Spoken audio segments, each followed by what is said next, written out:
introduce it? Yeah. Hey guys, good evening and welcome to this week's Raw and Uncut. We are going to be discussing binge eating and what is it really? And coronavirus.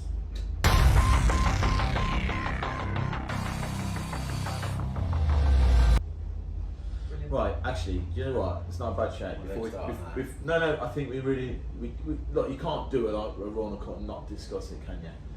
So we at the gym here, we have done everything we can to reduce the risk of people contracting any kind of viruses. We've always said it as part of the thing that if anybody comes in for cold, flu, snotty nose, stomach bug, or have been ill, they're to cancel a session. So really, nothing's really changed for us. We've always stipulated that.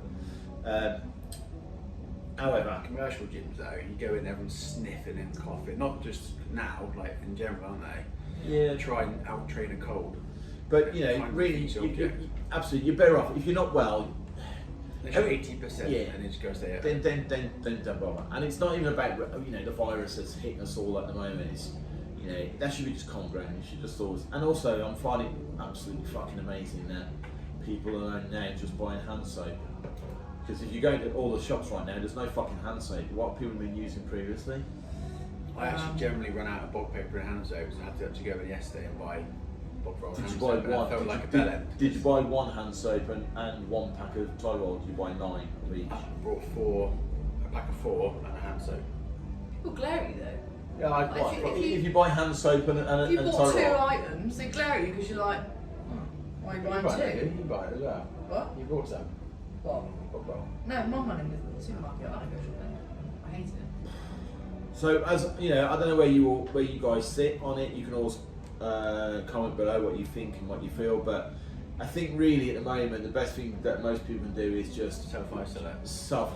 We all just want to go home, but I think you can just look after you and your own. So make sure that everybody within your family, within your home, are doing everything, like washing their hands.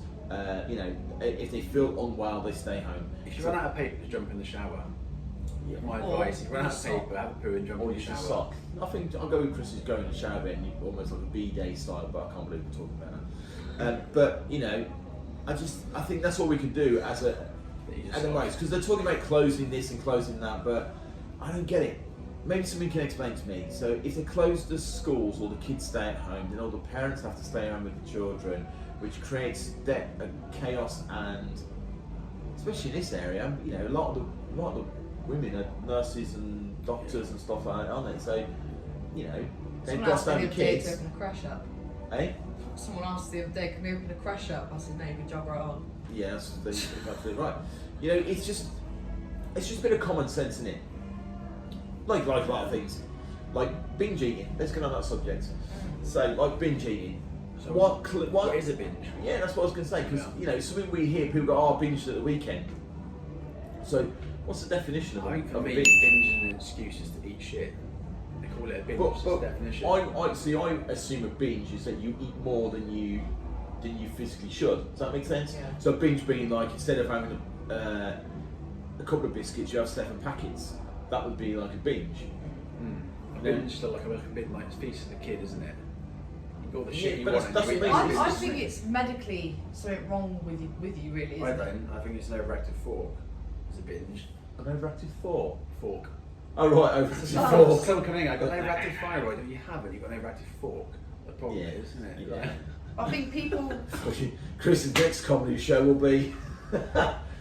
He's obviously read that somewhere, isn't he? You've read that somewhere. You're in court with that. It's not a medical. I don't think it's a medical problem. Do you?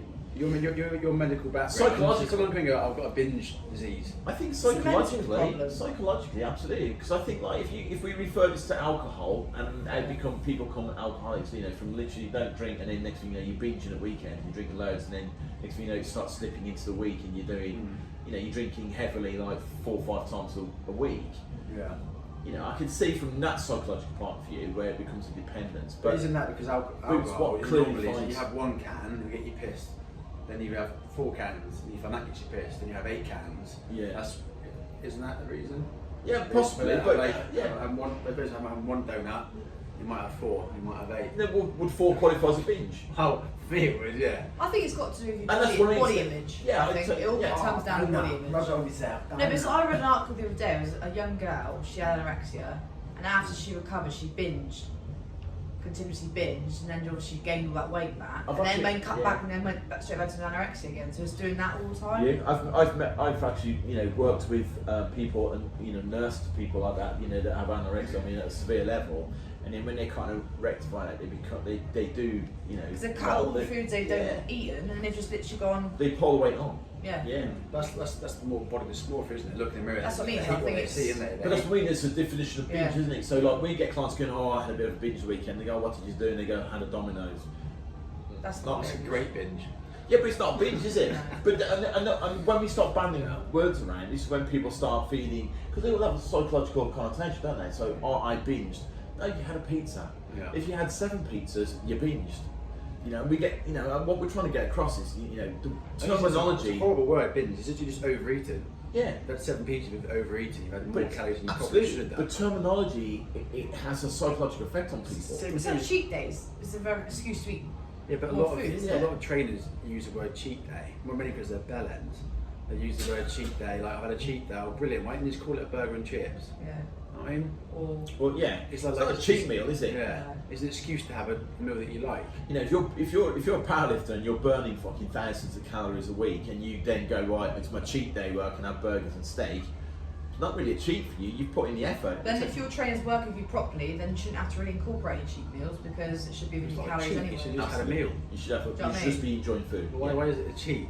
Yeah, but it shouldn't be. Because all week I've been eating chicken and broccoli and rice. You just think food as an enemy then, don't you?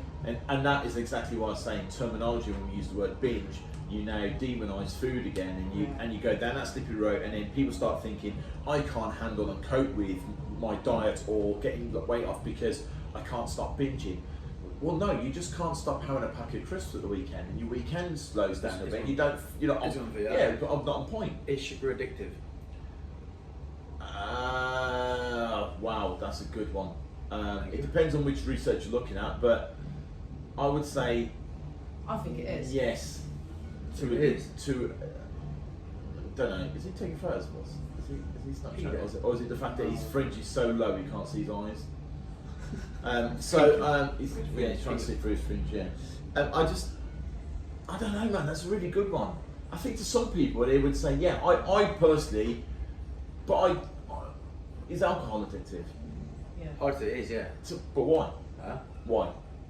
Well, it's addictive because it covers something up, doesn't it? So if you have like it almost. Yeah, but is it addictive or is it masking something? No, it's addictive. It's a drug, isn't it? Is it? Alcohol's a drug, isn't it? No. I'm going to research now.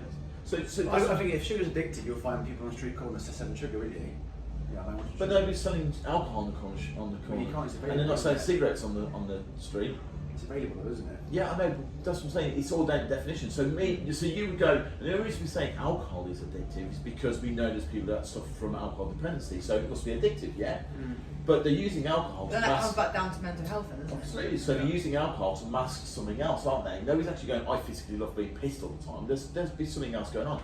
And I think the same with sugar. I think people eat foods because of something else that's going on. They're masking something else, and So from that point of view, yeah. From a medical scientific background, well, no, we can't be addicted. We got a coping mechanism. We got insulin that facilitates movement of sugar throughout the body. So no. I think it's addictive, no. I think it really depends Well, on just that. throw it out there. No, it's a good question because it comes down to that mind state. Yeah.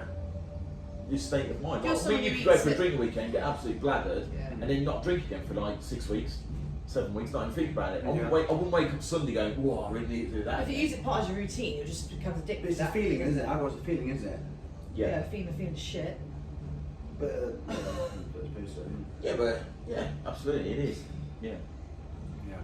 But, so, I think it just makes you feel worse. I think we just need to be really careful about, particularly ourselves as coaches and professionals. It's terminology, I'm using isn't the it? word professionals because at the moment we haven't gone off tangent. But Terminology, I think, isn't it? It's where yeah, us, the professionals, use terminology. we got to be really careful, absolutely, how we use words and how we describe. And all coaches should be thinking about how they phrase what they say, because It's like me and text messaging. If I text somebody a reply, I often will get somebody say, well, what do you mean by that? I'm like, I don't mean anything, I'm just replying. But it's so open to interpretation. Yeah. You can read it one way and go, oh, that's okay. And you can read it another way and go, what's the matter with them? But really, there's nothing. And I think that's where terminology and things get. I think it's the worst that we use. It is. I've had some people that go, you can't eat that, that's bad food. Yeah, Is that it? yeah, absolutely. Why is it bad? Because yesterday I went, because of obviously these virus thing that's going around. I went into. I phoned my wife yesterday and said, "Don't worry, babe, I've taken care of it. I bought Rice Krispies." That's what you need. Oh, yeah. Take care of it, ain't That's what you need. I? Nails. So I bought 4 tins of beans. Don't know why. And some Rice Krispies. That's taken care of, isn't it? Just thought I'd throw it out there. Cool. Yeah.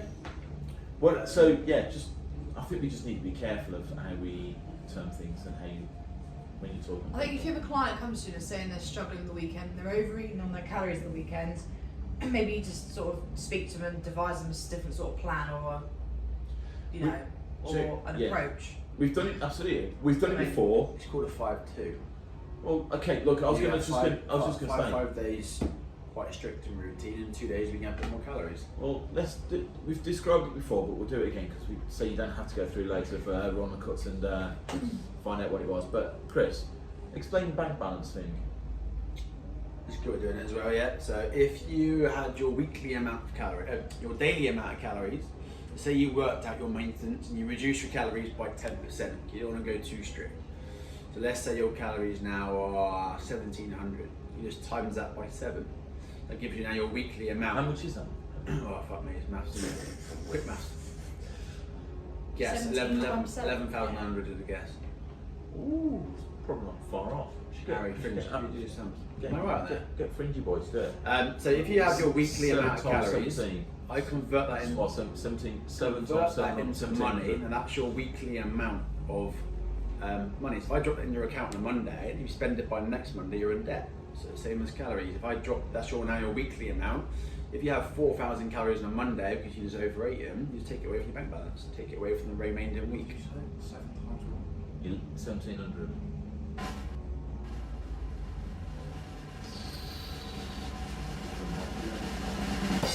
What did you say? 11,700? 900.